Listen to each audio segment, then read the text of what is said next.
ചെറിയ കുരു പോലായിട്ട് പോയതാണ്, ഹോസ്പിറ്റലിൽ പോയതാണ്. അപ്പോൾ പോയപ്പോഴത്തേന് ഒരാഴ്ച ആൻറ്റിബയോട്ടിക് ഗുളിക കഴിച്ചിട്ട് സർജറിക്ക് പോകാൻ പറഞ്ഞു. അങ്ങനെ പിറ്റാഴ്ച പോയപ്പോഴത്തേന് അവർ കയറി കളഞ്ഞു. പിന്നെ 2 ദിവസം കഴിഞ്ഞപ്പോഴത്തേന് നല്ല വേദനയും ഇതെല്ലാം ഉണ്ട്. അങ്ങനെ സൈഡ് കൂടെ ഇങ്ങനെ നീരും ബ്ലഡിൻ്റെ അംശവും നീരും കൂടെ ഇങ്ങനെ വലിക്കാനും. അപ്പോൾ എനിക്ക് ഇന്നലെ വൈഫ് നിർബന്ധിച്ച് അത് വേറെ ഡ്രസ്സിങ് മാറ്റി കെട്ടിത്തരാമെന്ന് പറഞ്ഞാൽ വേറെ മരുന്നും ഇതെല്ലാം പുറത്തുനിന്ന് വാങ്ങിയിട്ട് ഇത് കെട്ടയച്ചപ്പോഴത്തേന് അതിൻ്റെ ഈ ഗ്ലൗസിൻ്റെ ഒരു പീസ് ഇങ്ങനെ സൈഡിലോട്ട് ഇങ്ങനെ തൂങ്ങി കിടക്കുന്ന ആശുപത്രി അറിയിച്ചില്ല. നമ്മൾ അടുത്തുള്ള ആശുപത്രി നെടുമങ്ങാട് പോയായിരുന്നു. ഇപ്പോൾ പോയപ്പോഴത്തേന് അവർ പറഞ്ഞത് നമ്മൾ അവിടെ ചെയ്തതാണ്, ഇതിപ്പോൾ അതിനുള്ള ഫെസിലിറ്റി അവിടെ ഇല്ല. ഒന്നീ രാവിലെ വന്ന് അഡ്മിറ്റ് ആവണം, അല്ലെങ്കിൽ അവിടെ തന്നെ പോകണം. അത് ചെയ്ത് കഴിഞ്ഞാൽ ബ്ലീഡിങ് വന്നു കഴിഞ്ഞാൽ ഒന്നും ചെയ്യാൻ പറ്റത്തില്ല. അതുകൊണ്ട് രാത്രി തന്നെ അവിടെ പോകണം സേഫ് എന്ന് പറഞ്ഞു. അന്ന് തന്നെ വിട്ടു. ആ ചെറിയ വേദനേൻ്റെ പിറ്റേന്ന് കൈ ഉയർത്തുമ്പോഴത്തേന് ഈ ഹോട്ടലൊക്കെ പോകുമ്പോൾ തന്നെ ഈ കട്ടറൊക്കെ ചാടുമ്പോഴത്തേന് ഒരുമാതിരി മുളക് അരച്ച് തേച്ചുള്ള ഒരു പുകച്ചില്ല. ഗ്ലൗസിൻ്റെ ഭാഗമാണെന്ന് എപ്പോഴാണ് അറിയുന്നത്?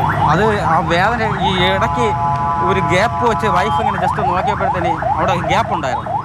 അവിടെ നോക്കിയപ്പോൾ അവിടെ ചെറിയൊരു വെള്ള ഭാഗം പ്ലാസ്റ്റിക് പോലെ വന്നു. അപ്പോൾ ഞാൻ എന്നിട്ട് പറയും ചെയ്തത് എന്തെങ്കിലും വേറെ മരുന്നെന്തെങ്കിലും വെച്ച് കെട്ടിക്കുന്നതായിരിക്കും എന്നാൽ. എന്നിട്ട് നിർബന്ധിച്ചാണ് ഇന്നലെ എന്നെ അടി വെച്ചിട്ടാണ് ഇന്നലെ ഇത് അഴിപ്പിച്ചത്, വേറെ ക്ലീൻ ചെയ്ത് മാറ്റി കെട്ടാമെന്ന് പറഞ്ഞിട്ട്. അങ്ങനെ നോക്കിയപ്പോഴത്തേനാണ് ഡോക്ടർ ആരെന്ന് അറിയില്ല. ഇല്ല, ഡോക്ടറൊന്നും പറഞ്ഞില്ല. എന്നിട്ട് ഞാനത് സ്റ്റിച്ച് ഉണ്ടെന്ന് ഉറപ്പായിരുന്നു. അവിടെ നിന്ന് ഇറങ്ങിയ സമയത്ത് അവിടെ ഈ ട്രിപ്പൊക്കെ ഇട്ട ഒരു നേഴ്സ് ഉണ്ടായിരുന്നു.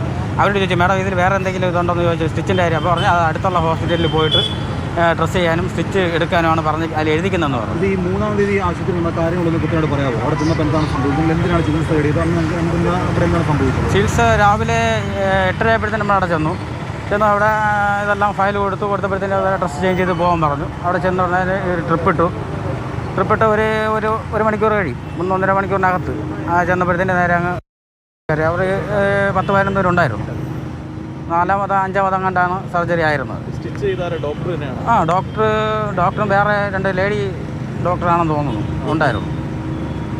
അതിനുശേഷം എന്നോട്ടാണ് വേദന തുടങ്ങിയത്? വേദന വന്നതിൻ്റെ അന്ന് മുറിവിൻ്റെ ഒരു വേദനയുള്ളൂ. അതിൻ്റെ പിറ്റെന്നൊക്കെയാണ് ഇതുപോലെ അവിടെ തിരിയുമ്പോഴത്തേക്ക് ഈ നനവടിക്കുന്ന പോലെയൊക്കെ ഒരു സാധാരണ സ്റ്റിച്ച് ചെയ്യുമ്പോൾ ഇങ്ങനെ നനവിൻ്റെ ഇത് വരാറില്ല. ആ ഒരു ബുദ്ധിമുട്ട്. അദ്ദേഹത്തിന്റെ പരാതിയാണ് നമ്മൾ കേട്ടത്. ജിബിനിലേക്ക് പോവുകയാണ്. ജിബിൻ, ഇപ്പോൾ ആശുപത്രിയുടെ ഒരു വിശദീകരണം കേട്ടു. അത് ആ കുറിപ്പടിയിൽ പോലും എഴുതി നൽകിയിട്ടുണ്ട്, രോഗിയെ അറിയിച്ചിരുന്നു, അതിലൊരു കുഴപ്പവുമില്ല എന്നാണോ ആശുപത്രി പറയുന്നത്?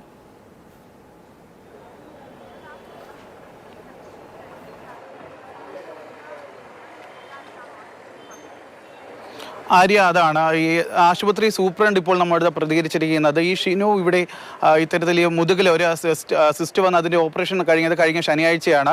ഈ ശസ്ത്രക്രിയ നടക്കുന്ന സമയത്ത് തന്നെ ഷിനുവിനോട് ആശുപത്രി അധികൃതർ പറഞ്ഞിരുന്നതാണ്, അതായത് ഈ ഓപ്പറേഷൻ കഴിഞ്ഞതിന് ശേഷം ഇതിൻ്റെ ഉള്ളിൽ നിന്ന് പുറത്തേക്ക് വരുന്ന പഴുപ്പും മറ്റ് വേസ്റ്റുകളൊക്കെ തന്നെ ശേഖരിക്കുന്നതിന് വേണ്ടി ഒരു സ്റ്റെറൈൽ റൂമിന് ഇതിൽ സ്ഥാപിക്കണമെന്ന് പറഞ്ഞിട്ടുണ്ടായിരുന്നു. പക്ഷേ അത് സ്റ്റെറൈൽ വാങ്ങുന്നതിന് വേണ്ടിയിട്ട് ഏകദേശം 1000-1200 രൂപ അടുപ്പിച്ച് ചിലവ് വരും.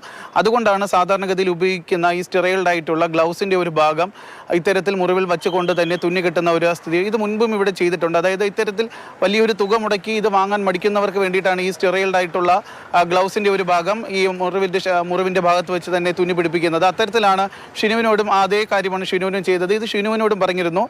ശസ്ത്രക്രിയ കഴിഞ്ഞ് വീട്ടിൽ വിട്ടതിന് ശേഷം തൊട്ടടുത്ത ദിവസം തന്നെ സമീപത്തുള്ള ആശുപത്രിയിലെത്തി ഇത് അവിടെ നിന്ന് മാറ്റുന്നതിനും ഷിനുവിനോട് നിർദ്ദേശിച്ചിരുന്നു എന്നാണ് ഇപ്പോൾ ആശുപത്രി സൂപ്രണ്ട് വിശദീകരിക്കുന്നത്. അതുമാത്രമല്ല, ഇവിടെ ഇപ്പോൾ ഈ ഒരു ശസ്ത്രക്രിയ നടന്ന സമയത്ത് എഴുതിയ ഒരു രജിസ്റ്റർ, ഈ ശസ്ത്രക്രിയ രജിസ്റ്ററും ഇവിടെ കൊണ്ടുവന്ന ആശുപത്രി അധികൃതർ സൂപ്രണ്ട് മാധ്യമങ്ങളോട് കാണിക്കേണ്ട ഈ ഒരു ഇതിൻ്റെ അകത്തും ഈ ഒരു ഡോക്യുമെൻ്റ് ചെയ്തിരിക്കുന്നത് ഇത്തരത്തിൽ സ്റ്റെറൈൽഡ് ആയിട്ടുള്ള ഗ്ലൗസ് തുന്നി പിടിപ്പിച്ചിട്ടുണ്ട് എന്നുള്ളൊരു കാര്യമാണ് ഈ ഒരു ഡോക്യുമെൻറ്റിലും ഉള്ളത്. എന്തായാലും ഈ ഒരു ഷിനു കഴിഞ്ഞ ശനിയാഴ്ചയാണ് ഇത്തരത്തിൽ മുതുകിലൊരു ശസ്ത്രക്രിയ ചെയ്യുന്നതും അതിനുശേഷം ഇദ്ദേഹത്തിന് കടുത്ത വേദനയും ഈ മുറിവിൽ നിന്ന് പുറത്തേക്ക് പഴുപ്പൊക്കെ ഒരുക്കുന്ന ഒരു സാഹചര്യം കൂടി കണക്കിലെടുത്താണ് ഇദ്ദേഹം ഈ ഒരു ഇപ്പം ഈ ആശുപത്രി സൂപ്രണ്ട് മാധ്യമങ്ങളോട് സംസാരിച്ചപ്പോൾ അദ്ദേഹം ആ ദിവസത്തെ ആ ഷീറ്റ് എടുത്ത് അതുമായി ബന്ധപ്പെട്ട കാര്യങ്ങൾ കൂടി പറയുന്നുണ്ടായിരുന്നു. അതിൽ കൃത്യമായി രേഖപ്പെടുത്തിയിട്ടുണ്ട് ഇത് ഗ്ലൗസ് ആണ് വെക്കുന്നതെന്ന്.